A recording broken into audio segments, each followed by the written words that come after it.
Assalamualaikum warahmatullahi wabarakatuh. Salam sejahtera untuk kita semuanya. Perkenalkan, nama saya Mas Tiara. Saya salah satu guru bimbingan dan konseling di SMP Negeri 1 Ciledug. Pada kesempatan kali ini, saya akan membahas tentang konsep dasar pembelajaran digital. Mari kita simak video ini.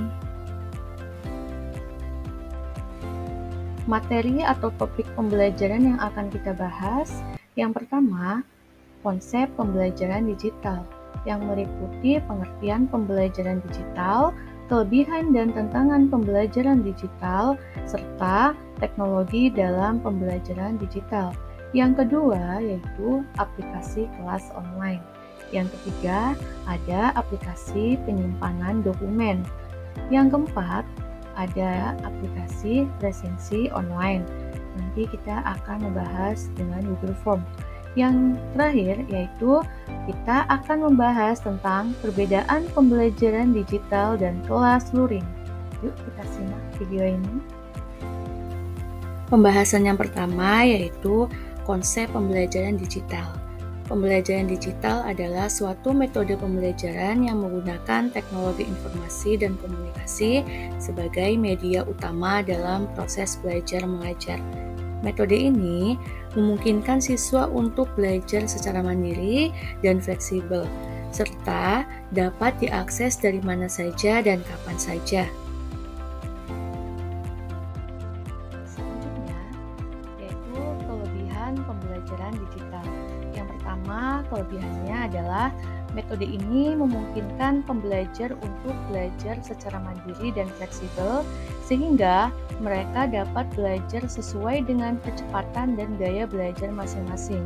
Yang kedua, yaitu pembelajaran digital memungkinkan pembelajar untuk mengakses sumber belajar dari mana saja dan kapan saja, tanpa terikat oleh waktu dan tempat.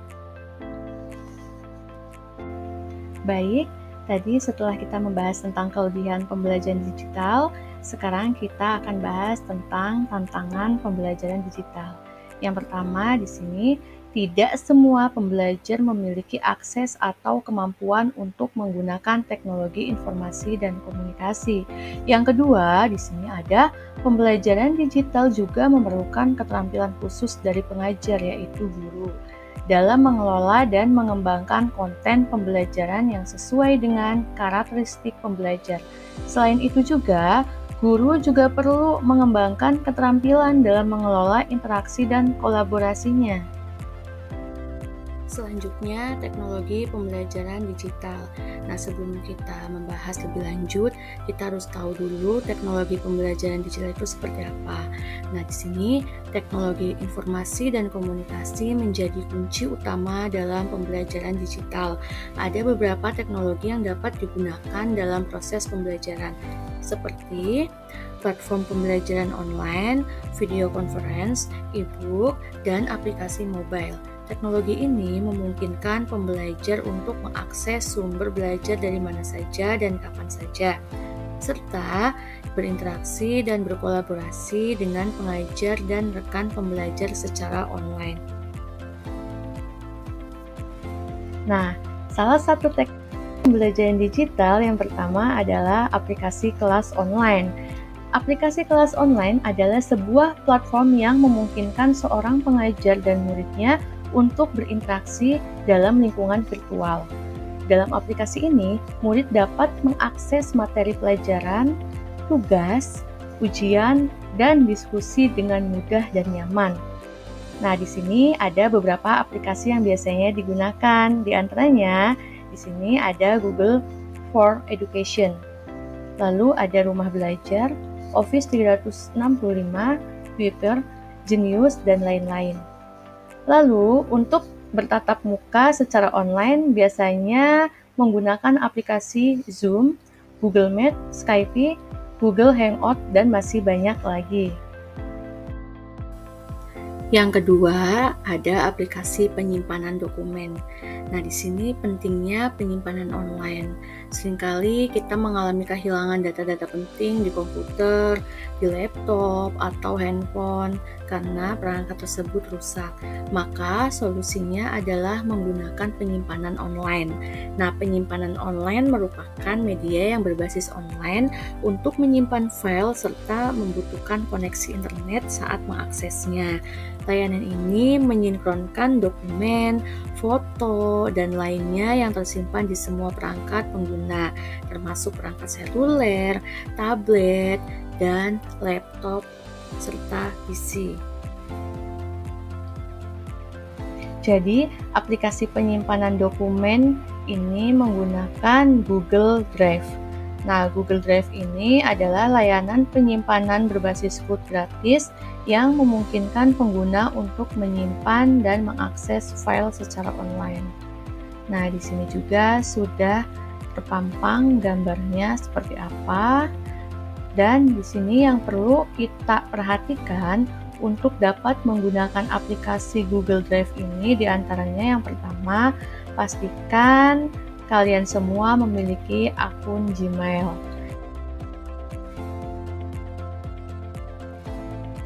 Login ke email.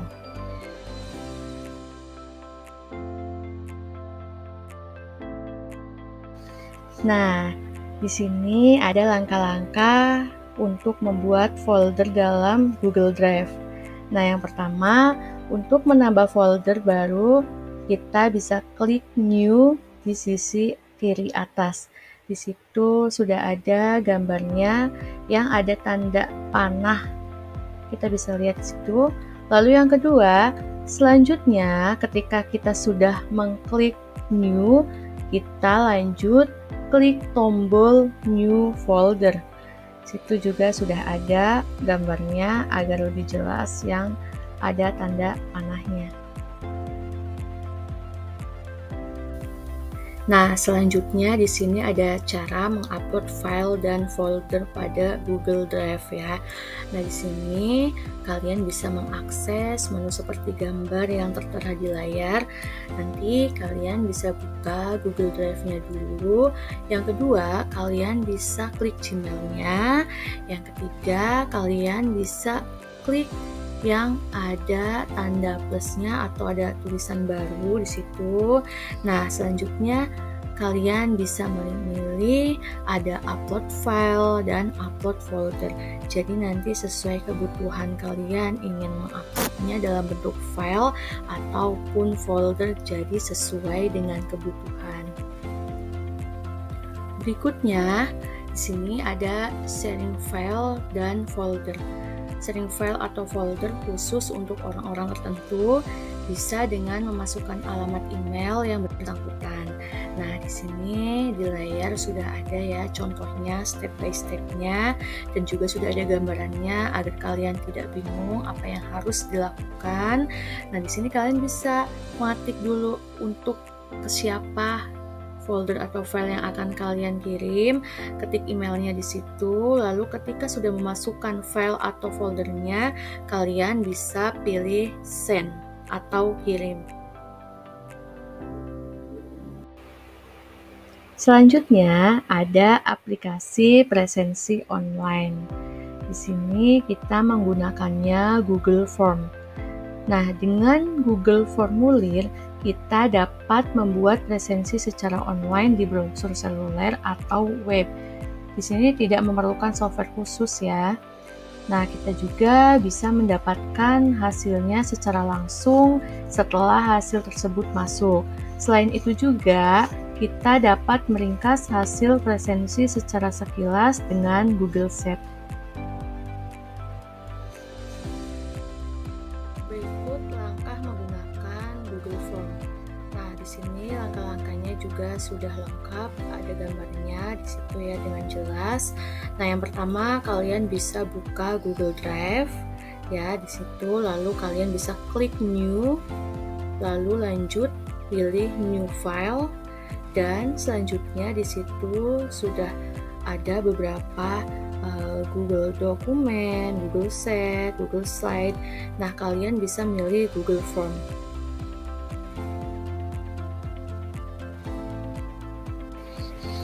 Yang terakhir, di sini pembahasan tentang perbedaan pembelajaran digital dan kelas luring. Jadi di sini kita bisa melihat ya di tabel yang ada di layar. Yang pertama itu tinjauan perbedaan, ada penggunaan teknologi. Nah, dalam pembelajaran digitalnya, lebih banyak menggunakan teknologi seperti smartphone atau HP, laptop, atau PC. Lalu, kelas luringnya di sini memungkinkan tidak banyak menggunakan teknologi. Nah, yang kedua, variasi sistem belajar.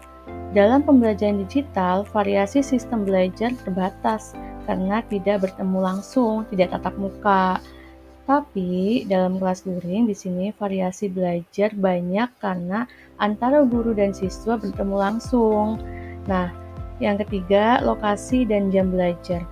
Dalam pembelajaran digital di sini lokasi pembelajaran daring bisa di mana saja karena bertemu secara maya. Untuk jam belajar di sini cenderung fleksibel dan akan memberikan waktu kepada siswa lebih banyak untuk mengembangkan diri. Namun, pada kelas luring di sini, lokasi pembelajaran luring tentu saja di sekolah yang akan membuat siswa datang setiap hari untuk absensi. Nah, di sini jam belajarnya pada kelas luring itu telah ditetapkan sekolah. Nah, yang terakhir, cara siswa bersosialisasi. Pada pembelajaran digital, di sini sistem belajar daring akan lebih banyak dilakukan online dan jarang bertemu kawan ketika di sekolah.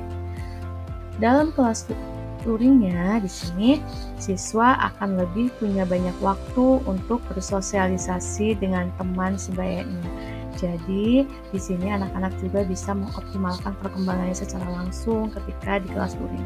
Nah, di sini jadi sudah paham ya teman-teman perbedaan pembelajaran digital dan kelas luring.